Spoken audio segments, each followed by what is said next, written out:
Hello and welcome to the Union Settlement Cup. I'm Alpha Ferg, and this mic is right in front of my face. I didn't even realize when I set it up. This is going to be the final game of the executives that I'm casting. It's going to be LaserCaTzT versus Pindar. I'm super excited. I hope you are too. Whoa! Here we are in the game. And Pindar, a little bit late there on the selecting the units. I thought it was still paused, but those probes were bouncing up and down. Whoops. So there's going to be Pindar as the Protoss here in the south, the red Protoss here on the Antigua Shipyard, and he's going to be against LaserCaTzT, the Terran. You can actually see already LaserCats is pretty far ahead in the harvester count. That kind of delay, you can see, he's about a whole harvester behind. That's like a 17-second delay. Pindar not doing too well right off the start of the bat, and LaserCaTzT might be able to benefit that. He has been focusing on early game builds, those 2-rack, 3-racks openings, and we'll see if he chooses to do that again in this TVP matchup. And we'll see how Pindar does. He did very well in the last game I cast from him, taking down a player I will not name because I don't know if you guys have watched it. I don't know the order I'm going to be casting these games in, posting these casts in, I should say. But it doesn't matter because both players are pretty darn good. I'm excited to see what happens. Here in the Union Settlement Cup, and it looks like Pindar is actually going to just chrono boost his way back into the even with harvesters, all that stuff. Not even using words correctly. That's okay. I'm gonna get a drink of water.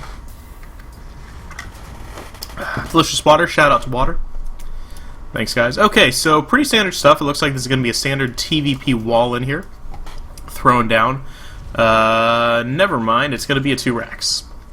And this is going to be like about the easiest scout ever for this probe. We're just going to walk up the ramp and go like, hey, I know what's going on. It's going to be like a food inspector walking into the dirtiest McDonald's in the world. He's going to immediately know that something's not quite right. Anyway, so Pindar is going to be just building up his macro, getting down that standard assimilator gateway. We'll hopefully see that Cybercore come out almost immediately once this gateway finishes, so you can get Warp Gate going. There's no reason not to get Warp Gate. It's actually one of my biggest complaints about the research is that there's never a decision where you don't get Warp Gate. There's never a build, there's never a strategy that involves not getting Warp Gate. It's something you just always get, and it's cheap. Why not? Pindar doing his little scouting. This selected the rocks, of course, so I can do that. Following this probe around, he's going to have a great old day. And we'll see when he scouts this oh-so-important 2-racks. In fact, there's lots of Marines out. In fact, his probe's already getting hurt. He may not go up the ramp. Never mind, he does. He totally sees it. So he's going to know that there's 2-racks on the way.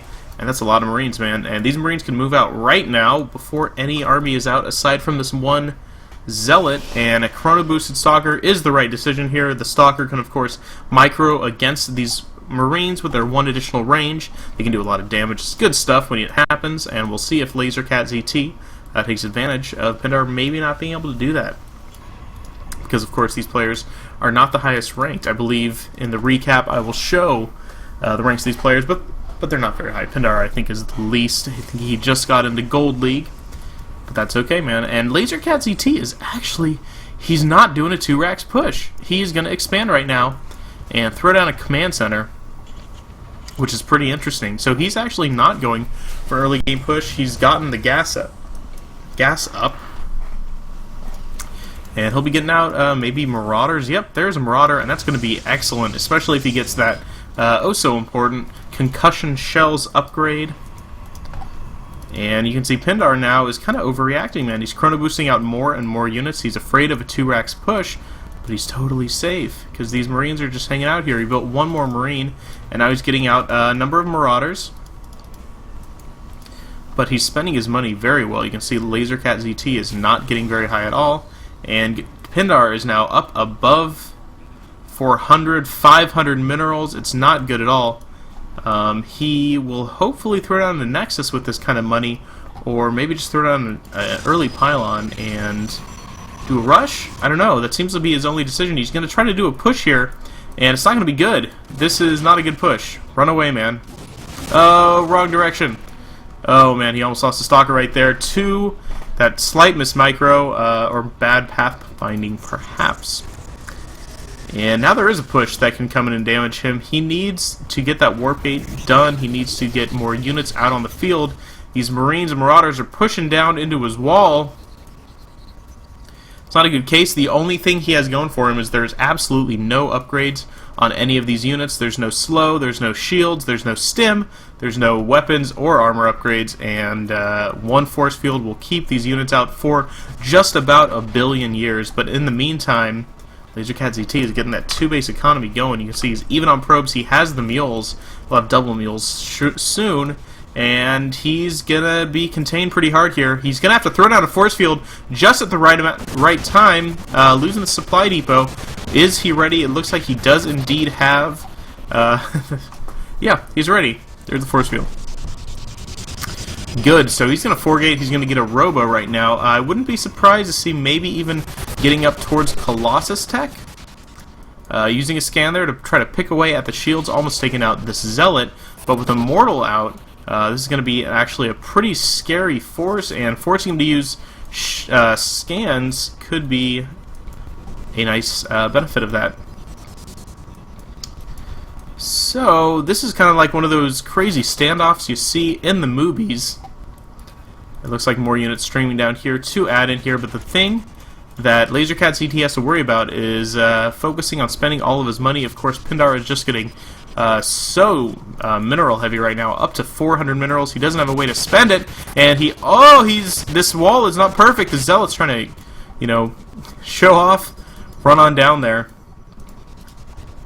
But it looks like LaserCaTzT is not ready to commit, but he does have upgrades coming in close. He has +1 weapons. He has not quite started these bio upgrades that are oh so important when you're going heavy bio, which he is doing. I wouldn't be surprised to see a starport come down after this factory completes. Maybe even a reactor, but what will Pindar do? It looks like he's just not spending his money quite well, and this is a huge indication of that. Here comes a push out. He's going to try to do damage. He thinks he's safe. These Zealots are doing quite a good job tanking some decent force fields, but the Immortal is just, one Immortal is just not enough to damage, and more reinforcements come in. He lost a sentry, which is huge, and he lost all the Zealots, so throwing down another, oh no, a scan and picking off another sentry. The Immortals are out now in force, though, and he's kind of attacking into it. He should wait for the scan to finish. And now these units are going to go down. Now the Immortals will show off their power. They do have 8 kills in between them. And Pindar is kind of catching up. This is exactly what we have to do. And now he has the money to spend. He needs to get a second base mining ASAP and get that gas up so he can start getting Colossi numbers better, but he's just not quite doing that yet. There he goes. He's spending the money. Good man. But you know what? LaserCaTzT is prepared. He's actually not going for pure starport. It looks like he's going to try to get siege tanks out. A very interesting decision in PvT. Most players are leaning towards that bio. They like the bio stuff. But yep, there's siege tanks coming out. Very interesting decision from LaserCaTzT. But the siege tanks are going to be able to defend any sort of push very, very well. Of course, with 3 Immortals out, it might not be the best decision, so we'll see how that pays off. I can't help but think that it's not going to be the right decision.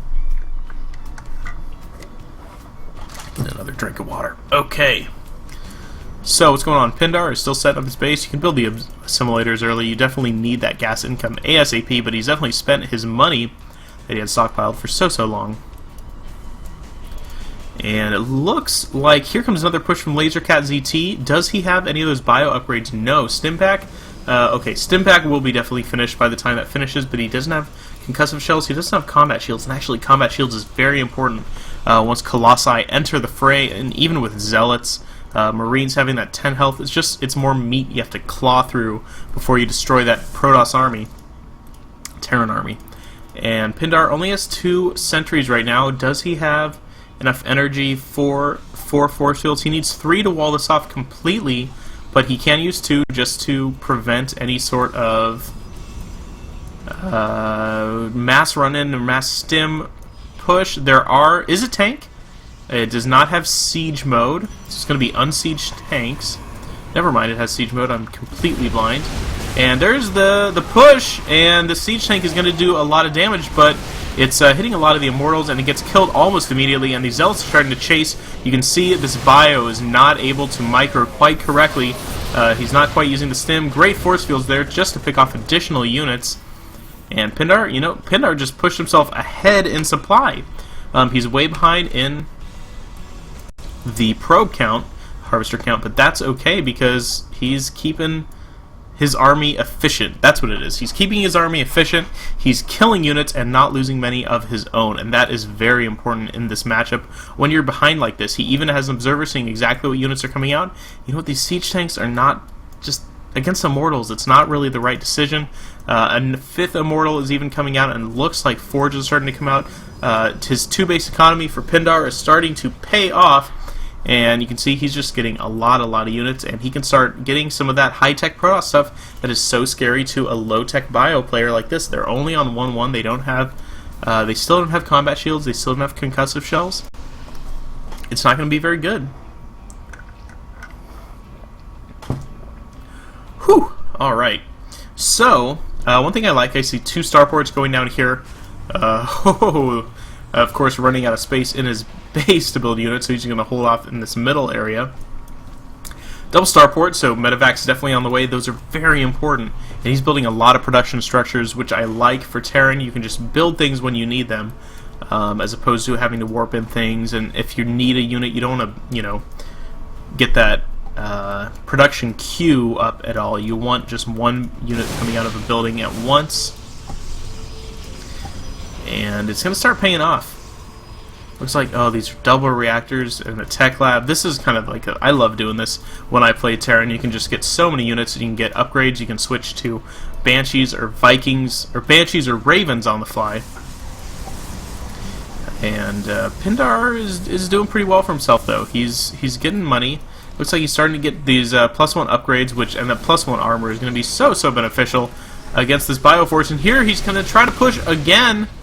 And Pindar's not reacting too well. These Zealots do take a lot of damage, but +1 armor is just about done. Finished right there. We're also getting a Twilight Council.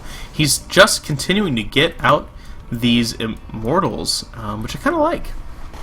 Usually you'll want the Colossi to do damage to all the Marines, but there aren't too many Marines. The Zealots are going to be able to do a lot of damage there, and tank a lot of their damage as well.